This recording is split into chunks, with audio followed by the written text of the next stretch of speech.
Ini masalah. Jadi saya karena itu kemarin tuh di Nantara, laporan pertama, Pak, 1 tahun hasilnya bagus, begini. Saya kejar dia, you laporan benar nggak? You jangan, ngerti nggak? Jangan nyenengin saya. Ini saya pegang loh. Saya ini sekarang bertanggung jawab atas Danantara. Enggak Pak, begini bisa ya? Saya bisa audit ya. Siapa? Itu dasarnya saya ngomong begitu. Ya kan? We have to have a new culture. Culture ini harus walaupun sakit, pahit, we have to face reality. Kita harus realitas lah. Dan kita harus siap terima tidak baik, kita harus siap dimaki-maki, kita harus siap dicurigai, nggak apa-apa. Saya belajar banyak. Seorang pemimpin yang baik tidak boleh takut menghadapi kesulitan. Kalau pemimpin yang unggul, lihat kesulitan, harus dikejar kesulitan itu. Rush to the problem. Hadapi. Solve the problem. Nah itu.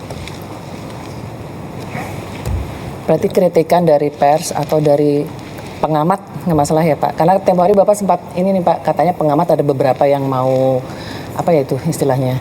Enggak, jadi gini. Iya, pengamat itu semua kritik itu baik dan membantu. Tapi ada orang yang kritik dengan niat motivasi yang nggak baik.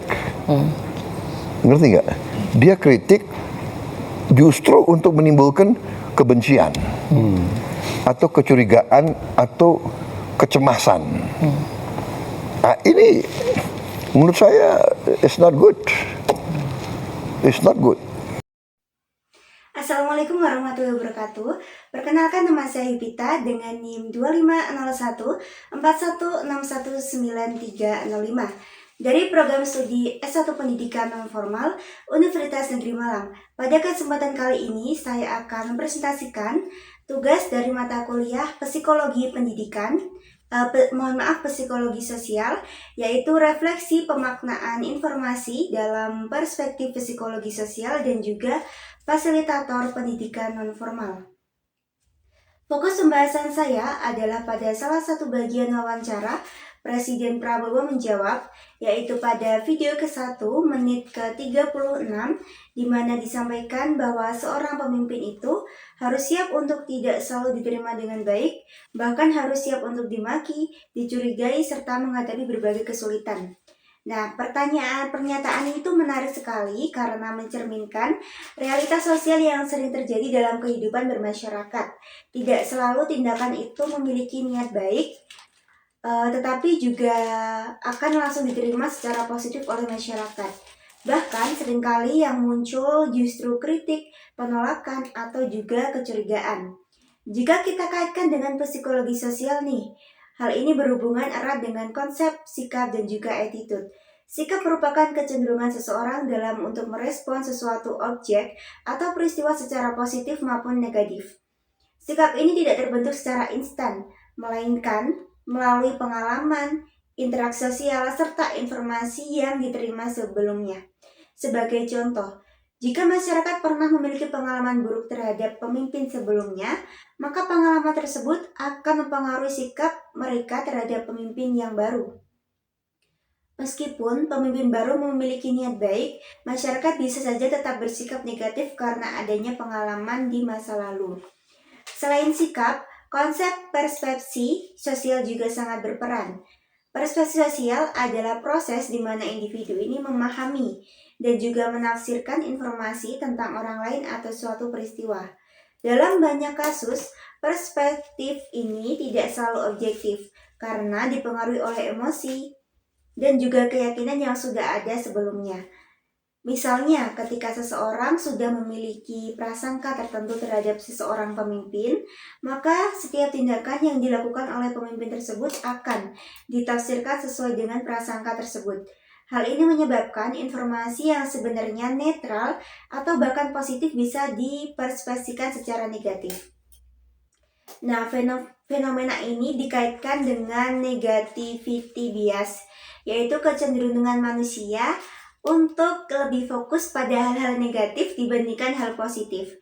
Dalam kehidupan sosial, kritik dan kesalahan seringkali lebih mudah diingat dibandingkan dengan keberhasilan atau hal baik yang telah dilakukan.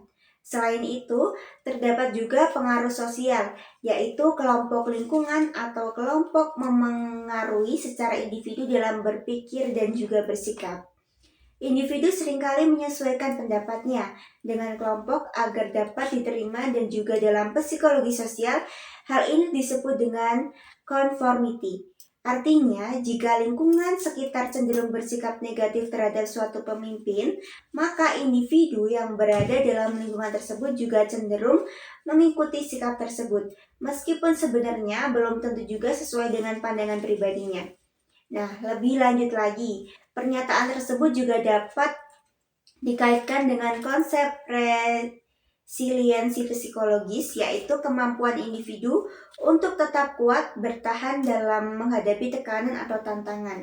Nah, seperti Pak Prabowo tersebut, seorang pemimpin itu harus memiliki resiliensi yang tinggi agar tidak mudah goyah ketika menghadapi kritik atau penolakan dari masyarakat. Selain itu, terdapat konsep juga namanya labeling, yaitu pemberian label atau penilaian tertentu kepada seseorang. Ketika seseorang itu diberi label negatif oleh masyarakat, maka label tersebut dapat mempengaruhi cara masyarakat untuk menilai tindakan-tindakan berikutnya. Hal tersebut menunjukkan bahwa dalam kehidupan sosial, persepsi seringkali lebih kuat dibandingkan fakta. Oleh karena itu, membangun kepercayaan masyarakat menjadi hal yang sangat penting. Jika kita melihat dari perspektif fasilitator pendidikan nonformal dalam PLS ini, fenomena ini sangat relevan sekali. Dalam kegiatan masyarakat, fasilitator itu seringkali menghadapi penolakan, kecurigaan, bahkan ketidakpercayaan dari masyarakat ini sendiri.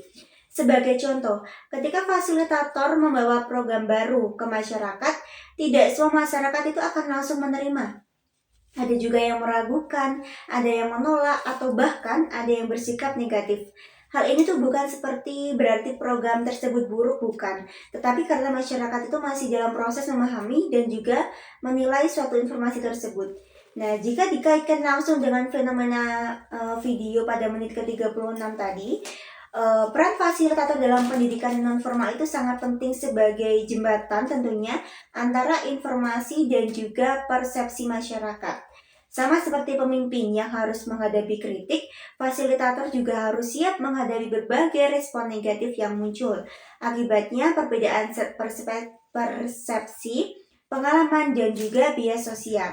Nah, fasilitator ini juga sangat penting dalam pendidikan nonformal karena untuk memimpin suatu acara atau bagaimana acara tersebut bisa berlangsung dengan lancar, maka diperlukan pemimpin yang kuat dan juga siap untuk menghadapi cacian atau ketidaksukaan dari warga belajar. Mungkin itu yang bisa dapat saya sampaikan. Kalau ada salah kata, saya mohon maaf yang sebesar-besarnya. Wassalamualaikum warahmatullahi wabarakatuh.